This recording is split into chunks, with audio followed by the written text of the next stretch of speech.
You guys are in for a treat, though. We have the distinct honor to uplift and celebrate a quiet storm. Her work is intentional, outstanding, and she most definitely blazed a trail. I did blaze a trail, but there was a trail before. You know, I just said, oh, there's a little scrap of something. I'm gonna follow that. My name is Lillian Benson. I'm an editor. I work mostly in fiction, scripted work, but I started my career in documentaries. 3 words to describe Lillian Benson are gifted, generous, integrity for her craft. I was always an artistic child. I would sit on the floor and draw, and my happy place was with my crayons and pencils. A photography teacher of mine in college gave an assignment called First Hour of the Morning. And when he saw my photos, he asked me whether I was in film. And I said no, and asked why. And he said, because you have the best sense of sequence I've ever seen. So that was when the light went on about sequence and film, and the word used in the context of a possibility for a working class girl. She's probably one of the best editors that people will encounter. Well, it's a collaboration first and foremost. And your job is to make everybody look good, to solve problems, comfort people, also to discover things that the director doesn't know he or she has. And that's like the bingo moment when you feel when they're sitting behind you, they know. One director patted me on the back and he said, "Atta girl." And I knew I had nailed it. Here's the thing to remember about Lillian Benson and myself.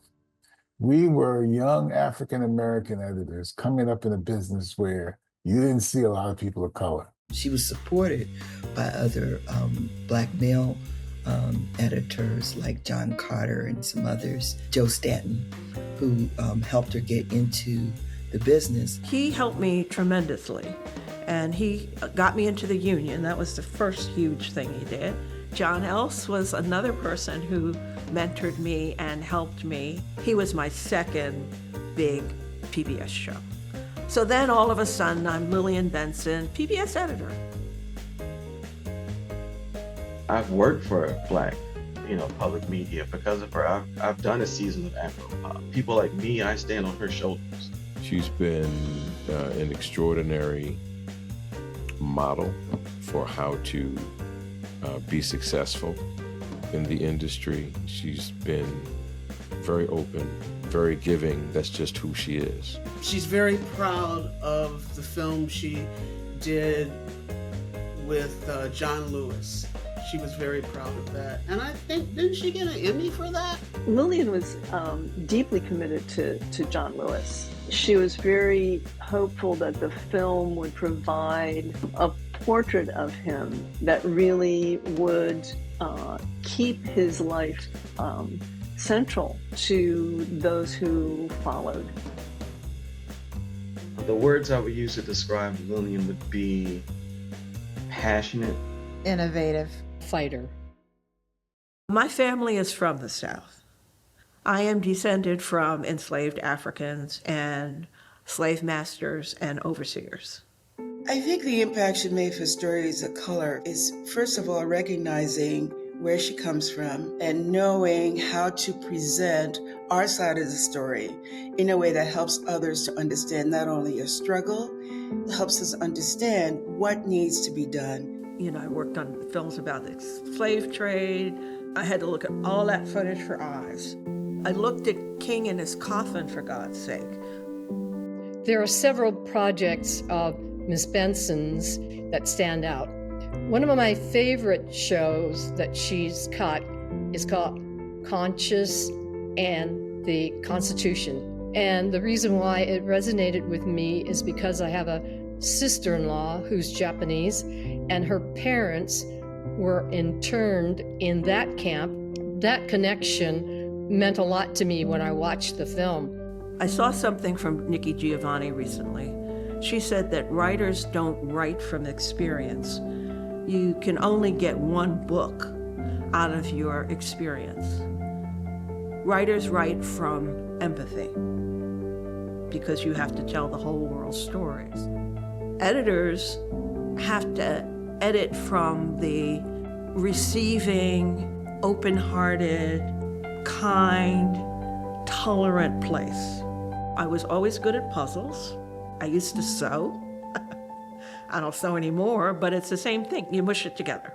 And then you see something that is different, better, more elevated than what existed before. I think it's a process in which you can actually see your effect on the final project. And maybe that's what is satisfying. She has been such a mentor to me and such a example of integrity and grit and, speaking truth to power. I'm into some truth-telling, and I think it's really important to show all different kinds of communities as they are from the perspective of the community. She's always fighting for the equity, the recognition of people of color in this art form.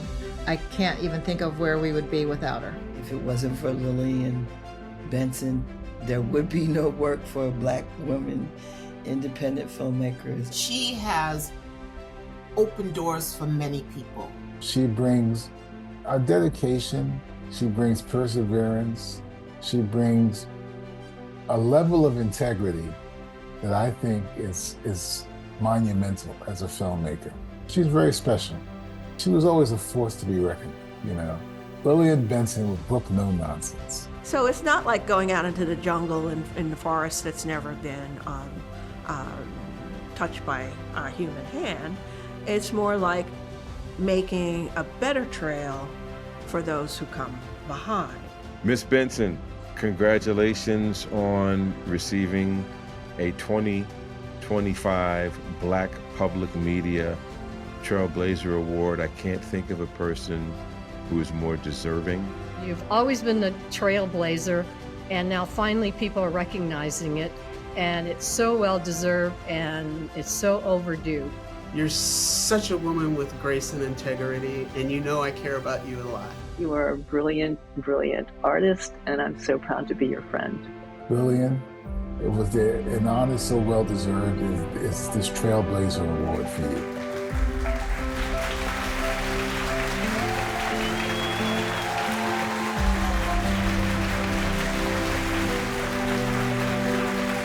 Thank you, Black Public Media, for this award. It's kind of scary seeing all those photos up there and that whoosh of credits, but they're all true. I wouldn't be here without my family. I wouldn't be here without my friends. And I wouldn't be here without directors and colleagues that supported me. And there are a few who are mentioned who believed in me when nobody else did. I wasn't sure what I was going to say, but I thought about the parable of the sower. You go out and you sow seed, and you sow it. And every single person in this room is a farmer that sows seed, and the seeds are films and ideas and truth. And as you know, sometimes the seeds fall on a path and they're snatched up by birds, or they fall on rocky ground and do not take root and last only for a short time. Some fall on thorns and are choked and can't survive. But some fall on good ground and produce fruit.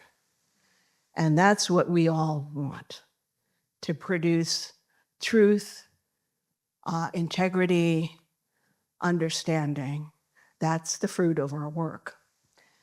So I'd like to read a couple of lines quotes that are from films that I worked on where producers, directors, editors, sound people, everybody threw it out. And some fell, and some took. The first is from Eyes 2. Others can do what they want. That's their business. But I say tonight that justice is indivisible. Injustice anywhere is a threat to justice everywhere. That's MLK. The me that you need is in you. You must do it for each other until you can do it for yourselves. But you don't need me. That's Audre Lorde from Litany for Survival. You had to give up your homes, your possessions, and wander into the desert and live under extreme conditions. The armies chose the worst places for us, the hellholes of the United States. And that's activist Mitchie Weglin from Conscience and the Constitution. The Master of Life has appointed this place for us to light our fires, and here we shall remain. Chief Tecumseh from We Shall Remain, Wounded Knee. We are a living, moving picture, even though we can create in small places or spaces as large as the Met. It's all possible. Judith Jamison. Now, to show you how out of evil there can come some good, when I decided to speak, I had a lot to say. Maya Angelou, Cage Bird. And from the beloved John Lewis, tell the story. Tell the story. Tell it over and over again. I think we know what we need to do, and everybody in here is a storyteller. And may all of your seeds fall on good soil. Thank you.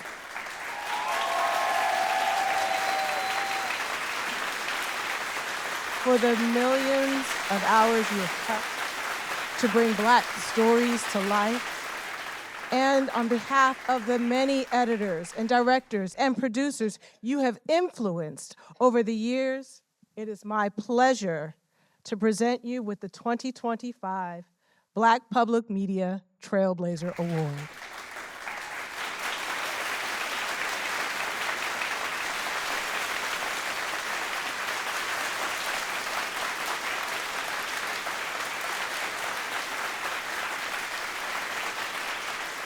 That was phenomenal, phenomenal.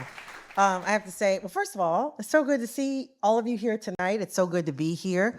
This is an event that I look forward to every single year. And this year I was very excited because I got to learn so much about you, and now I get to meet you, and we're gonna talk. Okay. I told you, I'm not gonna go hard on you, okay? There's so many good things to talk about. I watched an interview of yours where you talked about how you have a very strong sense of the truth. Oh, yeah. Okay, I see you looking down like you have some flashbacks. I wonder, how do you decide what's true? I understand how that works in documentary, but when you're pulling for those emotional moments, right? Or you are, as you mentioned, trying to make people look good. That's a big part of, of narrative for sure. Yeah. But how do you find those moments of truth when you're working in narrative? Well, sometimes you see it in the performance. It strikes you a certain way as being the most genuine, or sometimes you like the performance, and to you it's the most truthful, but to somebody else it isn't. And then, since I'm not the final, I don't have the final say, I have to make my case and then go with whoever is above me if they want something different. There's like a sense of justice that permeates so much of your work. It's something that showed up just in the speech you gave right now with the different quotes that you chose. Talk to me about why pursuing that value is so important in the projects that you're a part of, and why that's been so central to you as an artist. In my family, the truth was the coin of the realm, period. You did not lie. If my mother promised something or my father promised something, we got it. If my mother said maybe, it was maybe. And if it was no, you had better not ask again. But they never disappointed me. So they taught you to be of your word. Yeah, and you don't realize it when you're growing up, you know. And you also don't realize that the rest of the world is not necessarily like that. You have been first at a lot of things. You were the first woman of color to join ACE in 1991, which is not that long ago. A round of applause. Can you tell me a story about a time in your career where your stubbornness served you? Not so much stubbornness, but it was a tactic. I was called in to help fix a film late in the game. One director wanted me, another director didn't. Oh. But they made a compromise and they hired me. I knew that the only way to get the director who didn't want me to accept me was to cut one scene. I had to pick one scene.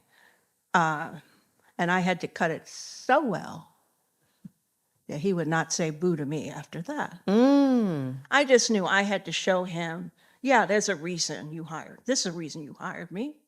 Yeah, I can do this. Just wait. That is somewhat stubborn, but I had to, I chose to draw a line. And you were so good that and I was you were right because undeniable. I knew that this was, and it's beautiful. It's a poetic thing, you know, and and you need poetry in these films. And that was something that was not a note that they got, but it was one of the subtexts of what the notes that they got on the film. The film went on to do very well because they let somebody help them do what they had. I didn't shoot a thing. I didn't write a word. I didn't suggest a new character. But it's that thing you were talking about in your interview. You were showing the director something that they didn't know they had. And what they had was the truth about the film. I didn't make anything up. I didn't make anything up. I didn't say, oh, well, you need a scene in which we understand the motivation behind it. I didn't say any. They didn't shoot a thing.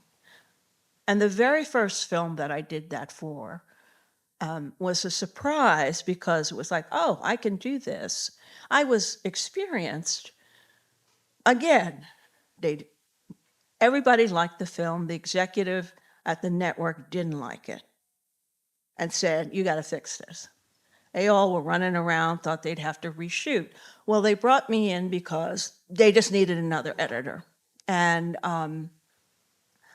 they brought me in to help them find the new structure. And one of the executives said, just look at all the footage. I don't want you to look at the original cut. I don't want you to look at the transcripts. He actually caught me trying to put the cut on.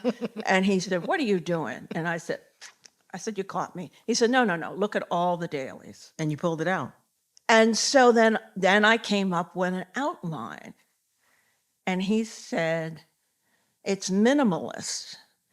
And what it was because people were looking at a scientific phenomenon using 3 or 4 different technical things, but they were all looking for the same thing. So they were all searching for the scientific truth. And because I didn't know anything about the science, it was how I found the answer. Because I was making it for me. I didn't understand it.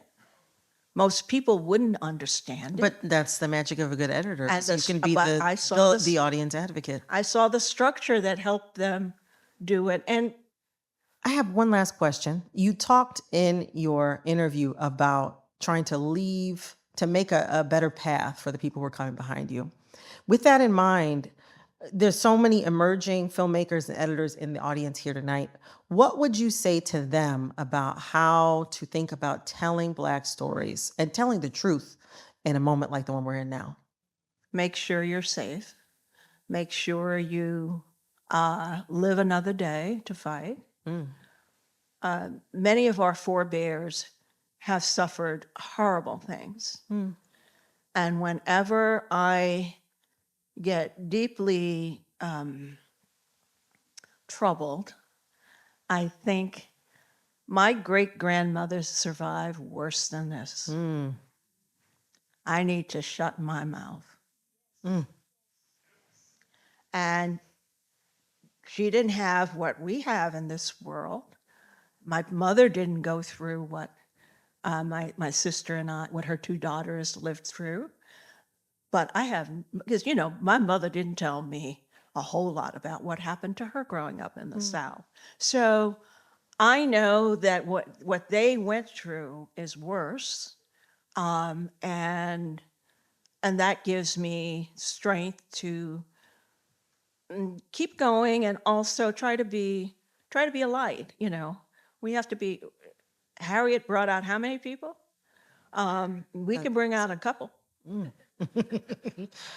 Well, oh my gosh, Ms. Benson, thank you so much. Another round of applause.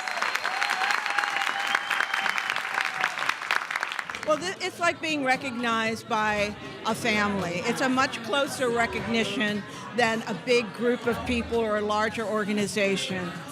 Black Public Media is a grassroots organization, and many of the films I have edited they've supported. So it actually makes sense because they know my work, and they've supported the work that I've done for directors.